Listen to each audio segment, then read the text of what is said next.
Bienvenidos a un nuevo episodio de Maratón CEO. Soy David Robillard.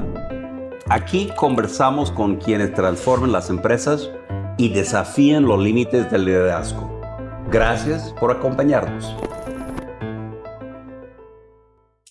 Pierre Alarie es un ejecutivo canadiense y ex embajador de Canadá en México. Nombrado director general de ATCO para América Latina en 2019, como embajador de Canadá en México, 2015 al 19, Alarie fue una figura clave durante las complejas negociaciones para la reestructuración del Tratado de Libre Comercio de América del Norte, que finalmente dieron lugar al Tratado entre México, Estados Unidos y Canadá, TEMEC. Ha tenido una larga carrera en puestos de alta dirección en el gobierno canadiense, así como en el sector privado, incluyendo en empresas icónicas como Scotiabank, Bombardier, Hydro-Québec y CDPQ, el Fondo de Pensiones de Quebec. Pierre, muchas gracias por acompañarme en Maratón CEO. Para que un líder sea listo para enfrentar ciertas situaciones, oportunidades, crisis, etcétera, pues lleva muchos años de preparación. Y los mejores han tenido una variedad, una diversidad de experiencias para enfrentarlo y ser efectivo en sus momentos. Tú tienes un perfil muy único, porque realmente si tienes un segundo alma es México.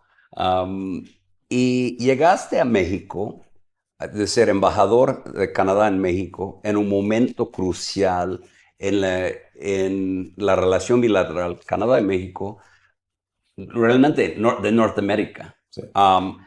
Pienso que tú fuiste la persona ideal para representar Canadá en este momento, en lo político, en lo comercial, por toda tu experiencia en empresas canadienses operando en México. Y me encanta esta experiencia, lo que viviste desde Bombardier y Scotiabank, que es de Po. Pero platícame, ¿cómo piensas de estos años en el sector privado, un poco del sector público, pero el sector privado te preparó para llegar al puesto máximo de plenipotenciario en México en el momento de renegociación de NAFTA? Gracias por haberme. La pregunta es amplia y al mismo tiempo es difícil de responder claramente. Obviamente tuve mucha suerte en la vida. Tuve la suerte de venir a México en una época que todavía no había tratado de libre comercio. Tú y yo éramos pioneros. Aquí había muy poca gente de nuestra edad Fuimos trabajando. Niños en pañales, como dicen, ¿no? Pero la verdad es que tuve la oportunidad de trabajar por varias compañías canadienses en México que necesitaban la experiencia de alguien que hablaba español, que podía estar en México, que quería vivir en México, en una época que todavía México no era la moda. Todavía México era desconocido, especialmente la parte de los canadienses. Y tú hablaste de la relación bilateral, pero yo quiero tocar también la relación trilateral, obviamente, que se creó a partir del Tratado de Libre Comercio 94. Así que esos son dimensiones de mi carrera que me ayudaron mucho a llegar a ser embajador. De hecho, a nivel anécdota, cuando me llamaron por el puesto de embajador, era el jefe de gabinete de un ministro canadiense, y yo pensaba que era un crank call. Oye, ¿en serio? Entonces, me gustaría que fuera a México como embajador. ¿En serio? Tú sabes que yo viví en México 14 años. Me dijo, no, no puedo creerlo. Es cierto, mándame tu currículo. Y así fue el momento más curioso de mi vida, porque pensaba que era un amigo mío llamándome para hacer una broma, porque ¿quién va a ofrecerme ese puesto de embajador, no? Así que yo pienso que toda esa experiencia del sector privado te llega a ser un mejor embajador, porque parte central al nudo de la relación canadiense y mexicana, de la relación bilateral, es el comercio. Y si uno no entiende lo que tratan de cumplir las compañías, no tratan de entender, no puedes entender lo que están haciendo las compañías, es difícil de ayudarle bien. Y parte importante de la chamba de un embajador es justamente soportar, a poner resistencia a las empresas privadas. Así que yo creo que mi experiencia en el sector privado ha sido clave para poder hacer mi trabajo de embajador bien. Pues y llegaste en el ojo del huracán. Un poco antes. Cambio de gobierno aquí. Un gobierno, pues había realmente una relación increíble con en el sexenio de Peña, cambio de gobierno, cambio de diferencias. ¿Cómo tenías que construir equipo? No nada más aquí en México, pero también a los stakeholders en Canadá, Correcto. para estar atentos al cambio, porque fue new rules, ¿no? Sí. Platícame de esto, de construir este equipo, un equipo formal, pero supongo muchos lazos informales.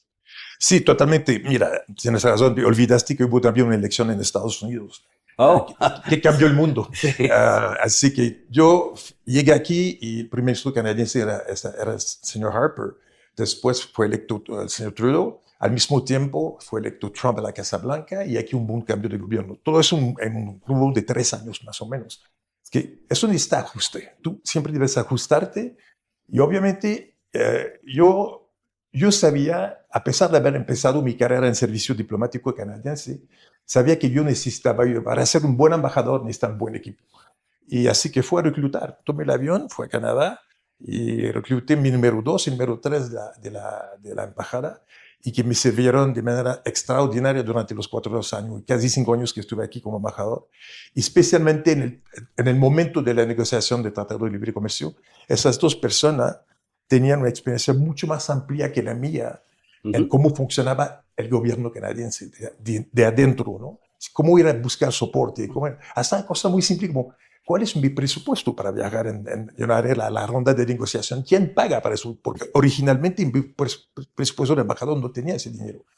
Así que tuve esa gente que me ayudaron mucho a caminar adentro del gobierno canadiense, a entender un poco mejor cómo funcionaban las cosas. Y eso pienso que para cualquier líder, de tener un equipo extraordinario, te hace un buen líder. Y me hicieron a mí, yo no lo he puesto.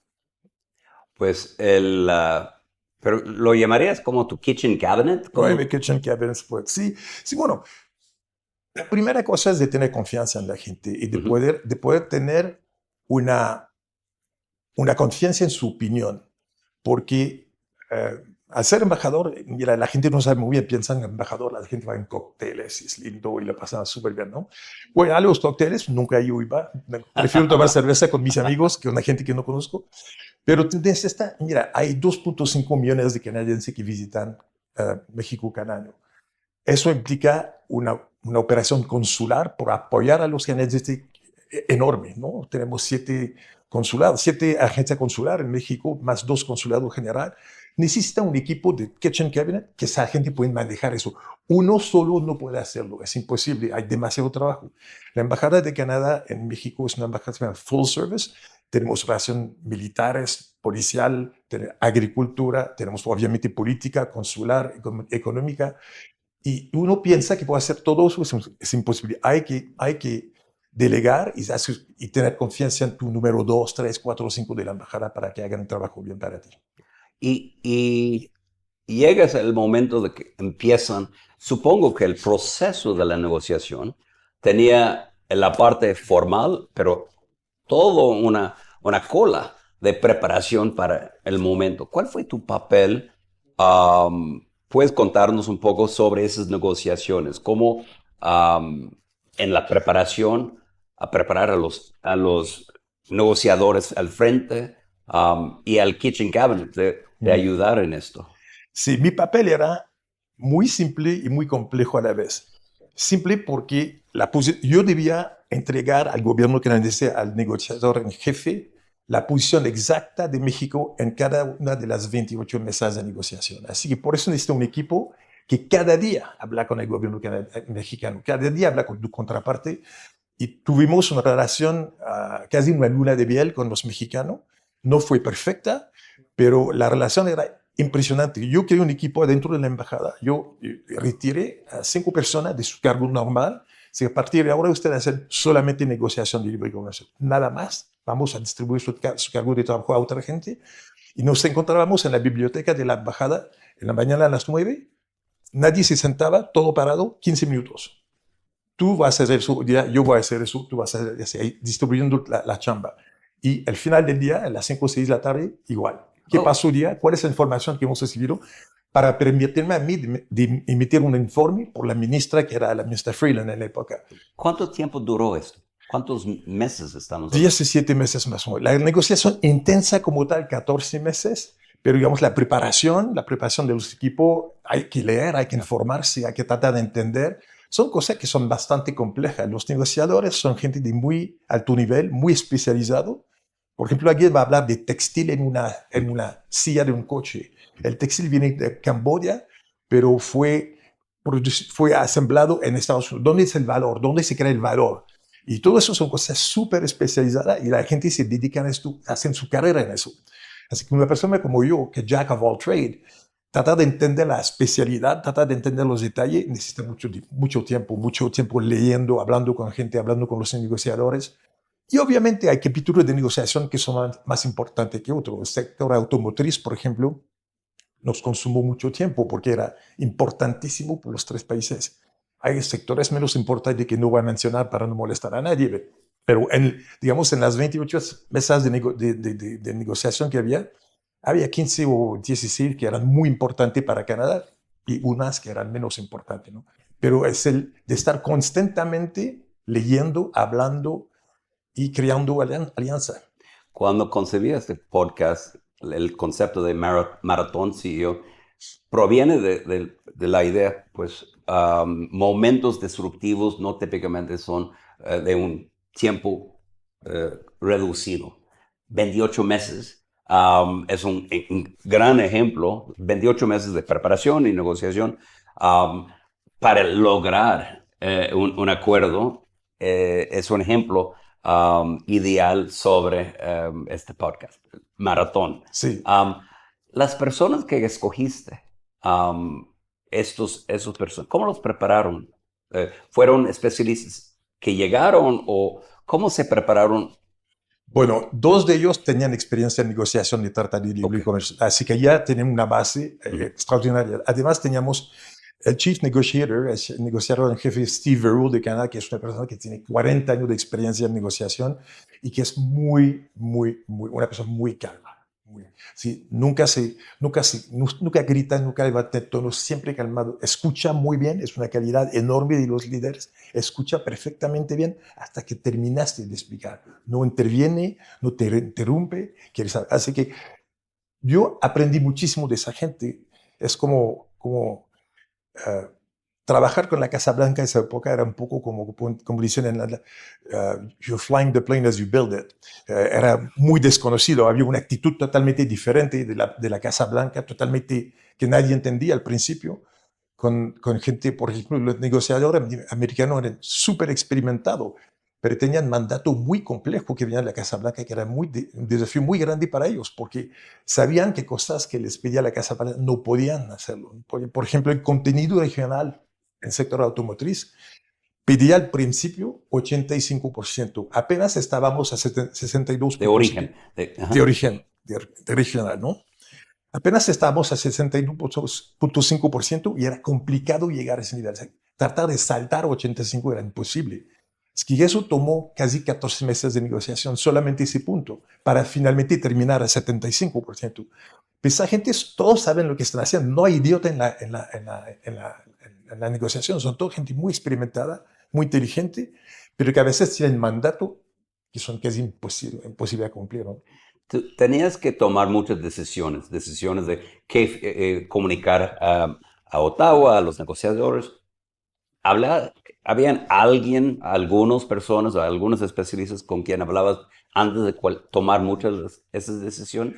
Mi número 2, Jean-Dominique Hirachi, que era para mí una persona de alta confianza, con muchísima experiencia, era mi filtro número 1. Pero a veces las decisiones se deben tomar muy rápidamente porque recibes a las 4 de la tarde una información del gobierno mexicano, debes pasarla a tu ministro a las 5 de la tarde, una hora después, pero tú debes certificar esa información que es real, ¿no? Tú debes buscar 2 o 3 fuentes de información de que confirman que esa información es verídica. Y eso a veces, tú debes confiar con tus equipos, no hay otra manera. Tú no puedes hacerlo solo. Y Jean-Dominique y Guy Boileau eran dos extraordinarios soportes, dos número 2 y 3, impresionante. 10 años han pasado desde que llegaste para ocupar este puesto. Hablas de información. Hoy en día hay tanta información. Y filtrar qué es real y what's fake. ¿Cómo lo harías hoy?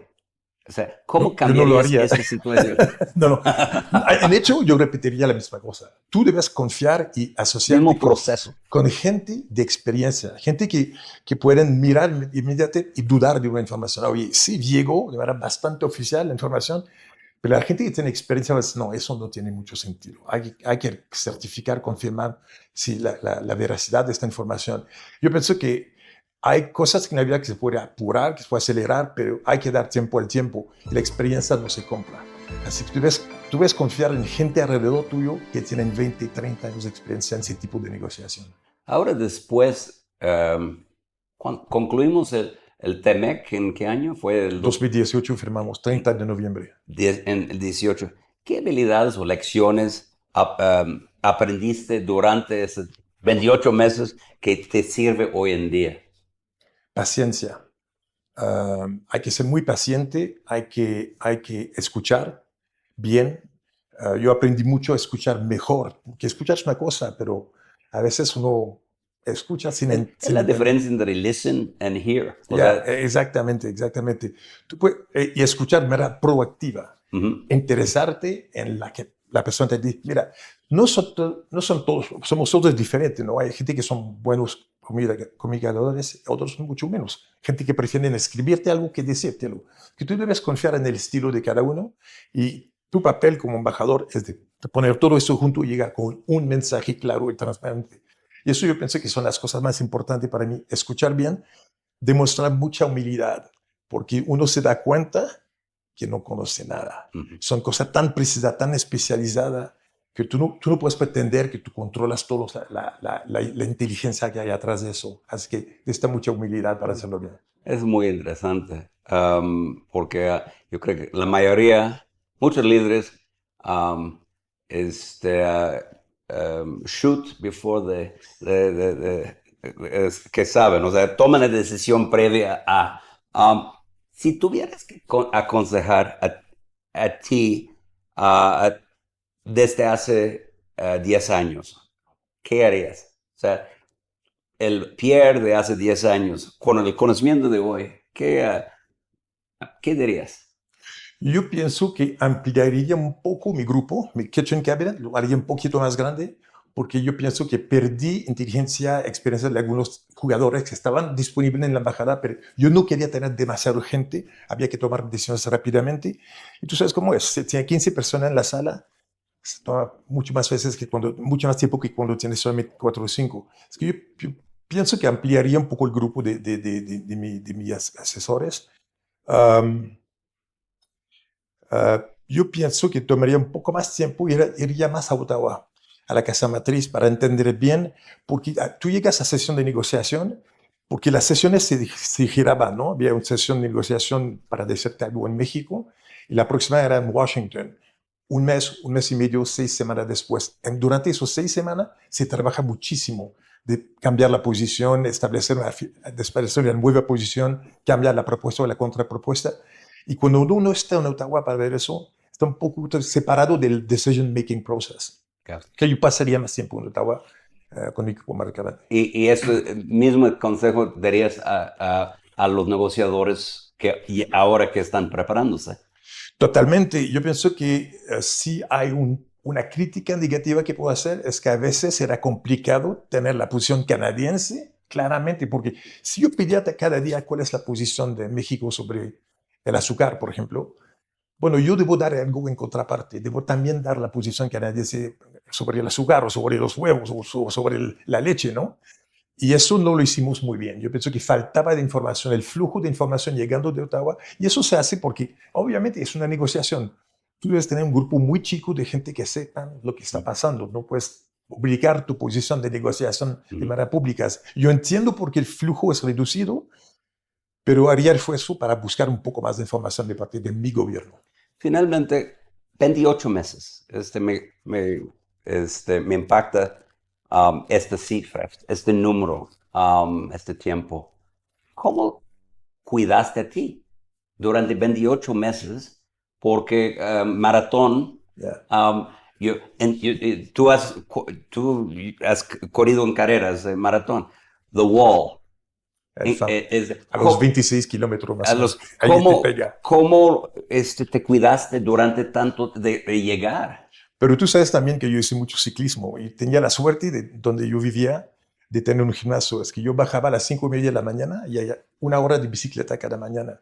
Eso porque es importante de tener buena salud física, buena preparación física para rebajar el estrés. No solamente para tener mucha energía, sino que son momentos muy estresantes de tu carrera y necesita una manera de evacuar un poco ese estrés. Y para mí la mejor manera era de pasar 1 hora en la bicicleta y llegar a hacer, yo hacía en promedio 180 kilómetros por semana en la bicicleta estacionaria. Así que así me salvé. El Tour de France. El Tour de France en el gimnasio. Pues muchas gracias. La verdad, 28 meses de negociaciones es un ejemplo de un maratón para un CEO y ser embajador de Canadá a México es ser el CEO de Canadá aquí en nuestro país. Y 30 años de amistades también. Eso es un maratón también. Eso fue en gran preparación. Gracias a ti. Pues muchas gracias. Gracias, David.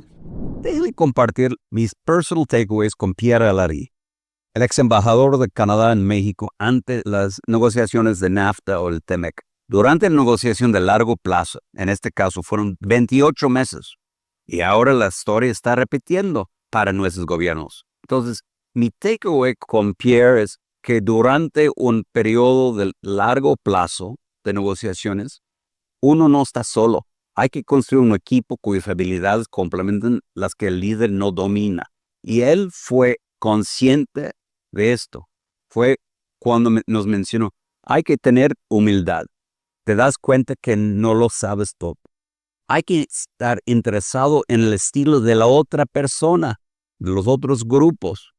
Y en esta manera, la tercera lección sale. La gran diferencia entre oír y escuchar. Entonces, si eres humilde, si te interesa el estilo del otro, vas a escuchar cosas que ordinariamente no vas a escuchar. La gran diferencia entre oír y escuchar. Y finalmente, ¿cómo aguantar los 28 meses de negociación? Tener una preparación física para reducir el estrés y mantener tu energía. Esto te ayuda una vez que enfrentes the wall durante los 28 meses. Gracias por escuchar este episodio. No olvides compartirlo, dejar tus comentarios y suscribirte para seguir descubriendo las historias de quienes transforman las empresas. Yo soy David Rovilar y esto fue Maratón CEO. Nos escuchamos en el próximo kilómetro del liderazgo.